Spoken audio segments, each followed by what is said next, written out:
Hello my dear student. बेटा ऐसे बच्चे जो फर्स्ट टाइम हमारी वीडियो देख रहे हैं बेटा उन्हें बता देना चाहता हूं, हम लोग कर रहे हैं बेटा क्लास 12 के अर्थशास्त्र का कंप्लीट सिलेबस, जिसमें फिलहाल हमारे पास चल रहा है चैप्टर मांग का सिद्धांत, जो कि बहुत ही इंपॉर्टेंट है। और आज ये है इसका पार्ट नंबर 4। बेटा हम हर एक चैप्टर को छोटे छोटे टुकड़ों में छोटी छोटी वीडियो में पढ़ रहे हैं बेटा, ताकि हर एक टॉपिक आप एक वीडियो में कवर कर सको और उसे करने में आप बोर ना हो। बेटा मेरी कोशिश है कि 10 मिनट के अंदर उस टॉपिक को कंप्लीट करा दिया जाए। तो बेटा जैसे फर्स्ट चैप्टर की अगर बात करें चैप्टर की, तो फर्स्ट क्लास थी जिसमें हमने पढ़ा था मांग का अर्थ और मांग को प्रभावित करने वाले कारक। फिर आपने सेकंड पार्ट देखा होगा, उसमें आपने पढ़ा बाजार मांग को प्रभावित करने वाले कारक। फिर आपने थर्ड पार्ट देखा, उसमें आपने पढ़ा कि मांग का नियम क्या होता है मेरे बच्चे। और ये फोर्थ पार्ट है जिसमें आप क्या पढ़ोगे, इसमें आप पढ़ोगे कि भैया मांग में संकुचन और मांग में कमी क्या होता है। थोड़ा सा टिपिकल चैप्टर है और थोड़ा सा टिपिकल ही ये टॉपिक है, लेकिन ये मेरी गारंटी है मजे मजे में ये टॉपिक आपको मैं ऐसे याद करा दूंगा कि जीवन भर भूल ही नहीं पाओगे। मांग में संकुचन और मांग में कमी क्या होती है और उसके बीच अंतर, क्योंकि एग्जाम में कई बार बेटा ये प्रश्न पूछा जा चुका है। तो बिना टाइम वेस्ट किए करते हैं स्टार्ट अपना टॉपिक, जो हमारे पास क्या है, मांग में संकुचन तथा मांग में कमी के मध्य अंतर। मांग में संकुचन और मांग में कमी में अंतर। अब देखो बेटा ध्यान से मेरी बात को सुनो, गारंटी मैं लेता हूं, याद मैं करा दूंगा, आपको सिर्फ सुनना है, आपके नंबर लाने की गारंटी मेरी है बेटा। अब बात करते हैं मांग में संकुचन क्या है और मांग में कमी क्या है। देखो दोनों ही शब्द अगर बात करें तो एक ही होते हैं। मांग में संकुचन में भी मांग घटती है और मांग में कमी में भी मांग घटती है। सर जी फिर अंतर क्या है? सर सही से समझाओ। समझाता हूं बेटा। मांग में संकुचन, मांग में संकुचन अभी आपको बताऊंगा, आप कहोगे मजा आ गया सर। सर मजा आ गया। मांग में संकुचन ये क्या है, और मांग में कमी सर ये क्या है। देखो भैया समझ लो ध्यान से, दोनों ही स्थिति में क्या होती है, मांग कम होती है। चाहे मांग में संकुचन हो या मांग में कमी हो, दोनों में क्या होती है, मांग कम। सर सही से समझाओ ना, सुनो बेटा ध्यान से। देखो ध्यान से, मांग में संकुचन में एक तरफ मैंने लिखी है कीमत प्राइस और एक तरफ मैंने लिखी है मांग। ध्यान से देखना, कीमत 10 थी, मैं 100 वस्तुओं की मांग किया करता था। देखा बेटा, कीमत बढ़कर हो गई 15 और मैं सिर्फ 50 वस्तुओं की मांग कर रहा हूं। जैसे ही कीमत बढ़ी मेरी मांग कम हो गई। कीमत के बढ़ने से यदि वस्तु की मांग कम हो जाए, इसे मांग में संकुचन कहा जाता है। जोर से बोलो, यदि कीमत के बढ़ने से वस्तु की मांग कम हो जाए तब इसे मांग में संकुचन कहा जाता है। याद नहीं हुआ क्या? गाल पर मारूं, यहीं से फेंक के मारेंगे बेटा। कीमत के बढ़ने पर वस्तु की मांग घट जाए तब उसे मांग में संकुचन कहते हैं। अच्छा सर जी फिर मांग में कमी क्या होती है? लो भैया, कीमत और मांग, कीमत 10 थी, मांग करता था भैया मैं 100 इकाइयों की। कीमत अभी भी 10 है, मैं मांग करता हूं 50 इकाइयों की। सर जी ये क्या कर दिया? हाँ यही तो है मांग में कमी।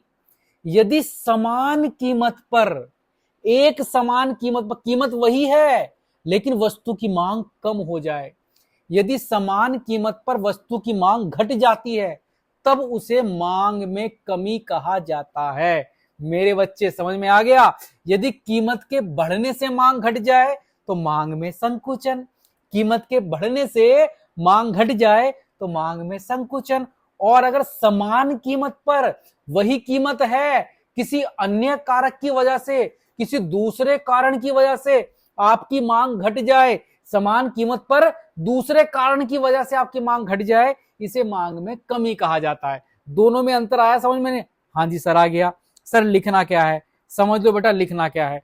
देखो ध्यान से, कीमत के बढ़ने के फलस्वरूप किसी वस्तु की मांग की मात्रा घट जाना मांग में संकुचन कहलाता है। कीमत में वृद्धि के फलस्वरूप किसी वस्तु की मांग की मात्रा का घट जाना, मांग का घट जाना मांग में संकुचन कहलाता है। आगे क्या लिखा, यदि समान कीमत पर किसी वस्तु की मांग घट जाती है तब उसे मांग में, सॉरी बेटा, तब उसे मांग में कमी कहा जाता है। तब उसे मांग में कमी कहा जाता है। समान कीमत पर मांग घट गई, मांग में कमी।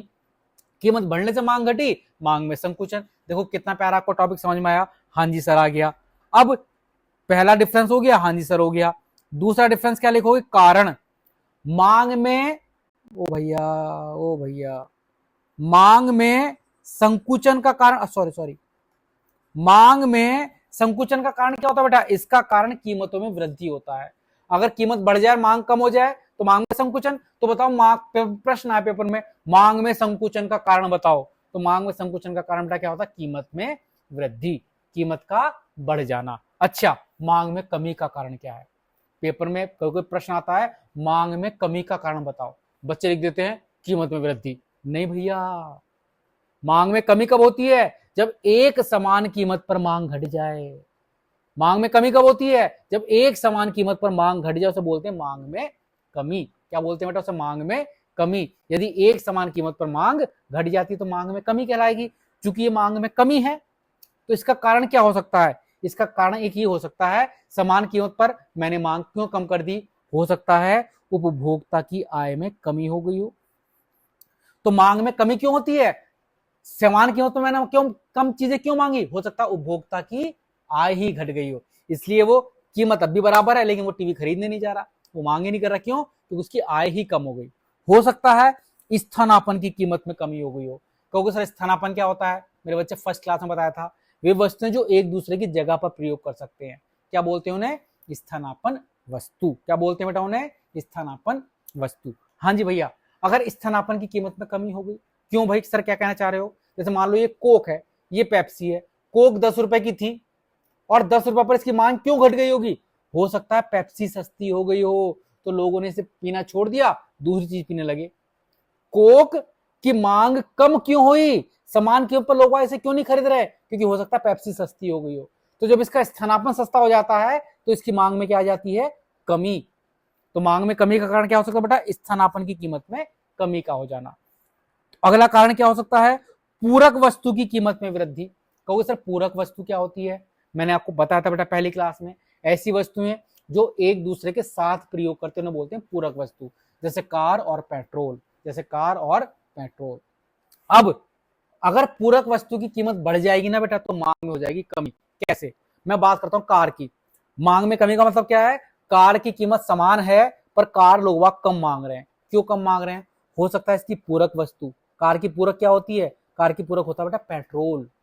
अगर पेट्रोल महंगा हो जाएगा तो ऑटोमेटिकली, जैसे ही पेट्रोल महंगा होगा ऑटोमेटिकली कार की मांग क्या हो जाएगी, कम। क्यों, क्योंकि पेट्रोल महंगा हो गया, अब तो लोग कार खरीदेंगे नहीं, कितना महंगा पेट्रोल भाई कौन कार खरीदेगा। तो सीधी सी बात है, जब पूरक वस्तु महंगी होती है तो इस वस्तु की मांग में क्या आ जाती है, कमी आ जाती है। स्थानापन सस्ती हो जाए तो मांग में कमी आएगी, पूरक महंगी हो जाए तो मांग में कमी आएगी बेटा। और हो सकता है जनसंख्या ही घट गई हो, जब जनसंख्या घट गई तो ऑटोमेटिकली मांग में क्या आ जाएगी बेटा, कमी आ जाएगी।